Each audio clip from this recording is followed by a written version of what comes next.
যুক্তরাজ্য সফরের প্রধান উপদেষ্টা ডক্টর মোহাম্মদ ইউনূসের সাক্ষাৎকার নেন বিবিসির সাংবাদিক রজনী বৈদ্যনাথন, যেখানে উঠে আসে বাংলাদেশের রাজনৈতিক পরিস্থিতি, নির্বাচন, সংস্কার প্রক্রিয়া ও রোহিঙ্গা সংকট সহ বিভিন্ন বিষয়।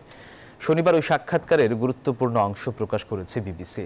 সেখানে শেখ হাসিনার নির্বাচনে অংশগ্রহণের বিষয়ে কথা বলেন তিনি। বলেন, আওয়ামী লীগ না থাকলে নির্বাচন অন্তর্ভুক্তিমূলক হবে কিনা এই বিষয়ে ঢাকায় জাতিসংঘের আবাসিক সমন্বয়ক খুব ভালোভাবে ব্যাখ্যা দিয়েছেন। অন্তর্ভুক্তিমূলক মানে কোনো নির্দিষ্ট দল নয়, সব মানুষের অংশগ্রহণ। যতক্ষণ পর্যন্ত মানুষ ভোট দিতে পারছে ততক্ষণ এটা অন্তর্ভুক্তিমূলক, বলেন প্রধান উপদেষ্টা। Inclusiveness, whether the election will be inclusive if Awami League is not participating.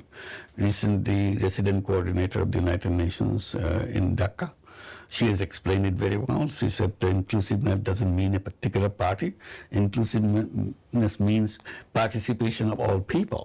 So as long as all people are participating, it's inclusive.